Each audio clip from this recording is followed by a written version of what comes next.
Welcome back everyone to this data validation class. Before we actually dive into this session, let us first answer this question. Data validation is a feature in Microsoft Excel that we use to validate user input. We create a validation rule that controls what kind of data can be entered into a certain cell. We have basic data validation rules, and we also have some advanced validations that we can configure using formulas. What are some of the available options? Of course, there are a number of them. We can only allow numeric or text values to be punched in a given cell. We can only allow numbers within a specified range. We can also allow data entries of a specific length. We can restrict dates and times outside a given range or in between any range. We can also restrict entries to a selection from a drop-down list. So I believe this is one of the validation rules that most of us have been using. We can validate an entry based on another cell. Yes. So when we talk about advanced data validation, these are some of the things we are referring to. How do you validate an entry based on what is sitting in another cell? We shall see. We shall work out some examples. We can show an input message when the user selects a cell. We can actually put in some comments. We can show warning messages when an incorrect data has been entered. There's a lot of things that we can do. And then we can also find incorrect entries in validated cells. I'll be showing you practically how this is done. We can find data validation in our data tab right here. Let me just activate my cursor highlighter. You will navigate and find out where there is data tools here. And down here, we have our data validation. The shortcut to access this particular tool, Alt-DL, is the shortcut. We want to set up a data validation rule that limits data entry into the order ID column right here to 4 digits between 1099 or 9999. That is the assignment. And the other one, if a user types in a different number, Excel should show the user an error alert explaining what they have done wrong, and show an input message when the cell is selected. Those are the 3 assignments that we will need to go through practically. Let us do that. So I'll come over to this particular column and introduce our data validation rule. So how do I do it? I highlight the range, and then on the keyboard, I'll say Alt-DL. That is the shortcut that will give me the data validation dialog box. Or if I don't do that, I make sure that I highlight the range of cells that I want to do data validation in or to enforce a rule in. And then I navigate over to the data tab, and under the data tools, I will click in here, but the shortcut will do it a little bit faster. I like to do a shortcut, Alt-DL, and I'm seeing 3 tabs here. Settings. This is where I set up the validation criteria. Now we need to change and restrict. So I have a number of options here. I can do whole number. I can do decimals. I can do a list. I believe everyone has been doing a list. I can do a date. I can do time values, text length. And then this one is a little bit advanced. We use formulas here. But let us implement this. I believe it will not be that hard. We shall do whole number. They said this should be 4 digits between 1000 and 9999. So I'll say whole number. When I do that, it will actually activate more options. But let us test the between. They have given us the minimum, which is 1000. So I'll punch here 1000, like so. And for the maximum, they've told us to only allow numbers that do not exceed 9999. So let us accept this particular rule. I'll say, okay, now we can test this. I'll come in here and punch in 1000 exactly. Hit enter. This one accepts. If I punched in here, for example, 1001. So I hit enter. This one accepts. Now let us try out some number that we think will not accept. Let me try maybe 155. Do you think that this one will accept? No, because 3-digit number, no. All right, so this is 3-digit number. So when I hit enter key, I'm supposed to get an error message, which has actually shown here. So this tells me that this value doesn't match the data validation restrictions defined for this cell. I have only two options to either retry or cancel. When I do cancel, the value that I had started punching in here will disappear. But let me do it again. I'll say 122. I will hit enter key. I get an error. If I do retry, what happens? I'll click retry, and this will now reopen inside the cell address where I've been working from, and it opens into the edit mode, which simply means that please proceed and provide more numbers. I'll add another 2 here and hit enter key. This one will accept.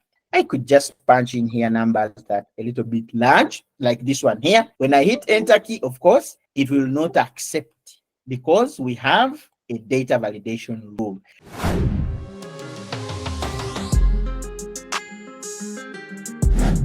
I'll just highlight our range one more time, Alt DL. Now we move over here to the next tab. So this tab here that you see is called the input message. Show an input message when cell is selected. Make sure that this check mark is placed, and now you can give the title of your message. I'll say order ID, and then I can put in any message of my choice here. Please enter a 4-digit number between 1,000 and 9,999. So when I say okay, like so, you can see whenever I actually click in one of the cells, before I actually start punching in, it pops up this message. That's to make sure that I don't make any mistake.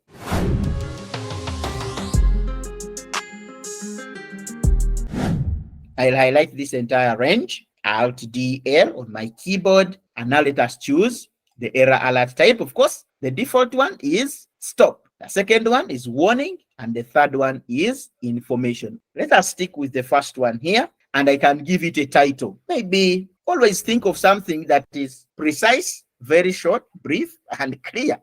Maybe I can say invalid order ID. Invalid order ID. That is the title of my error alert. And I can also put in the message and say, please go back and enter only 4 digits long between 1,000 and 9,999. That's the message I need to give this user here. I'll say, okay, and there you go. Now, if I punched in here something weird, something bigger than the criteria and enter, this is the message that I get. The message is very clear. Invalid order ID. Please go back and enter only 4 digits long between 1,000 and 99. So I believe this one can really communicate. So someone will say retry, and then they come here and reduce their number to within the range that has been given, like so.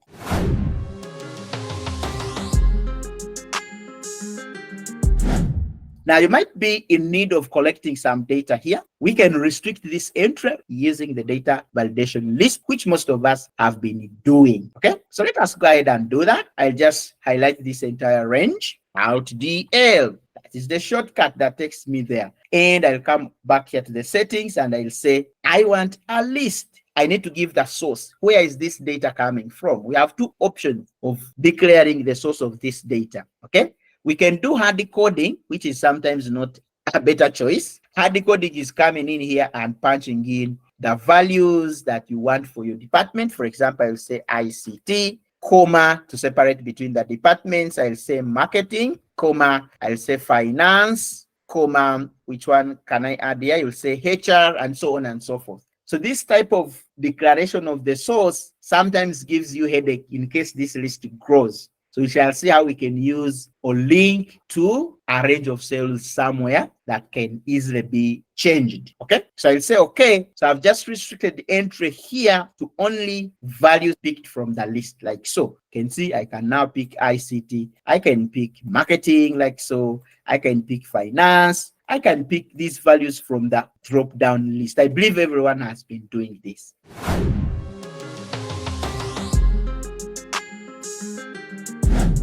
I will create another worksheet just to demonstrate, and then I'll come here and say departments, and then I can think of any department here. Let us do ICT, marketing, I'll do HR. So I'll call this one drop down list just to be consistent. So when I come over to our worksheet here and I want to implement data validation here, what happens is that I highlight this range Alt DL, whatever is here value, I'm interested in a list, and this list sits somewhere. I only need to click in here and navigate to the cell address or the worksheet that has my values. For us, it's actually here, and you can see that drop-down list exclamation mark is added in here. Remember, we talked about this kind of cell referencing. Now, what I need is to highlight this entire range, like so. It comes in absolute by default. I say, okay. Now, when I come here, I will actually pick from the list as usual, HR, like so. I can go for support. I can pick from whichever value I'm interested in. As simple as that, okay?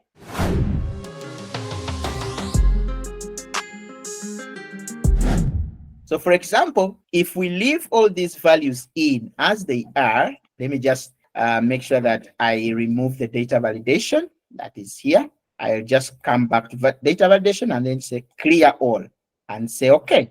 But the values are still sitting in here. Now, supposing I come and implement a data validation rule, what happens? What do you think will happen? Okay, let us go and test that. I'll come here and make sure that my departments this time change. Audit, research and development, procurement. Yes, someone said operations in the comments. We have grants.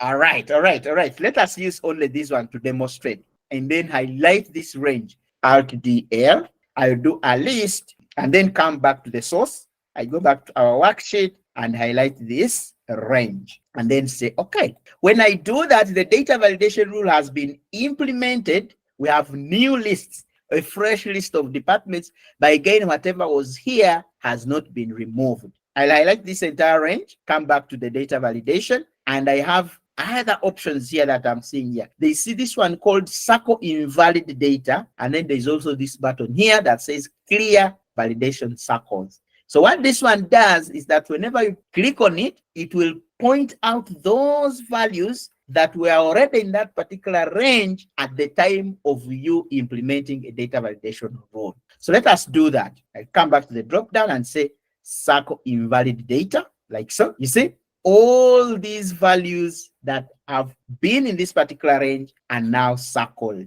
It means that this is an invalid data. Although the data validation has no capacity of clearing this particular information, it can alert you that there's already something that is not part of the current validation. So how do we get rid of these circles? You come over to the data validation and then clear validation circles.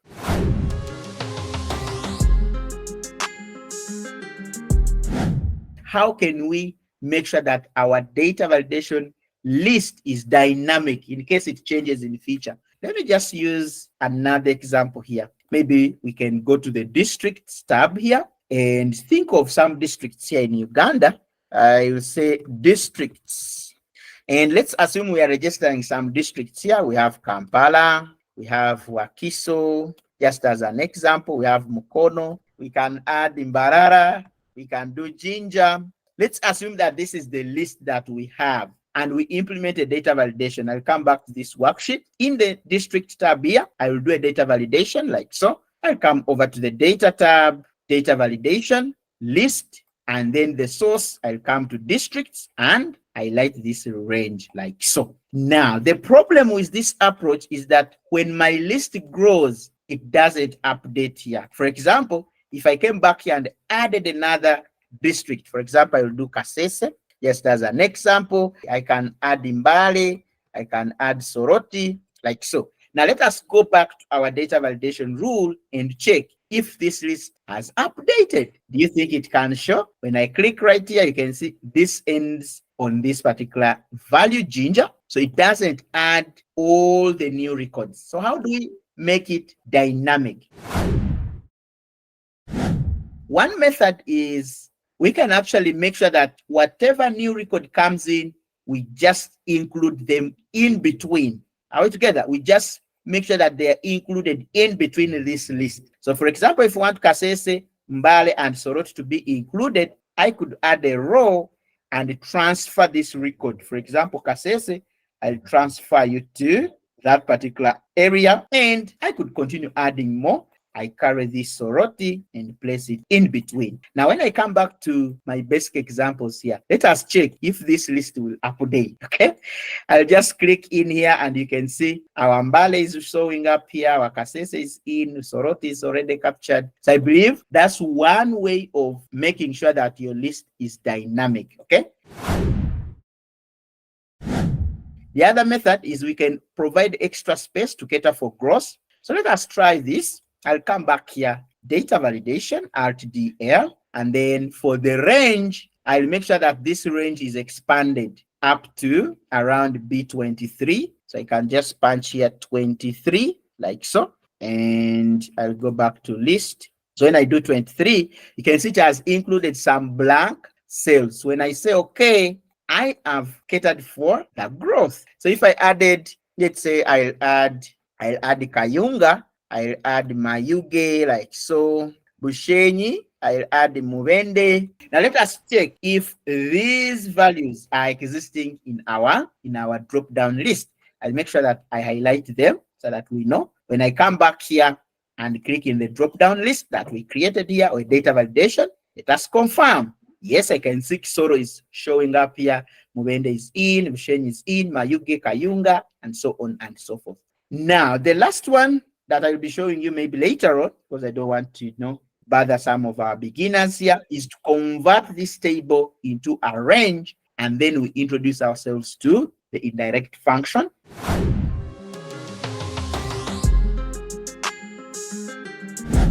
So let us try the date. I'll highlight this entire range, come back to the data tab, data validation, and in here I will pick the date option. So the start date here could be a date value that you have in another cell address, or you can actually do hard coding. So for this one, I'll say any date that is between 1st of January 2024 and the end date, I can say 1st of August 2024. So I'll say okay. So let us say 1st of January 2024. This will accept. How about 2nd of May 2024? This will accept. How about if we do 1st of September 2024? This will not accept. We can try something else. Maybe I can highlight and clear validation rules, clear all, and say okay. And maybe try something like date, and then I'll pick something else. I can try not between, then say the date value, 1st of Jan 2023, all the way through to 1st of Jan 2025, and say okay. So let us start punching in the dates here. 1st of Jan 2024. Will this accept? It doesn't, because we have said anything that is not between. I can highlight, remove whatever data validation is here, and maybe try something else. I can go with date. I can say greater than the 1st of January 2024 will accept. I'll say okay. Now let us test here. 1st of Jan 2024. Will this one accept? Enter. It doesn't, because we said greater than. I will retry and punch in something else. I'll say 2nd of Jan 2024. Will this one accept? Enter. Yes, it does, because I've said any date value that is greater than 1st of Jan 2024 will be allowed. Let us go way backwards. I'll say 1st of Jan 2023 and hit enter key. This one will not accept. I get this error alert immediately. All right, now let us move forward and look at some of the advanced examples of doing data validation. And this particular session, we shall look at some of the advanced formulas that we can apply inside our advanced custom data validation rules. Now, what you have to do is to watch this video that is showing right here if you want to dive into that particular class, or you can actually watch this video that is showing right here if you'd like to take your data analysis skills to the next level. See you in any of these videos. Bye-bye.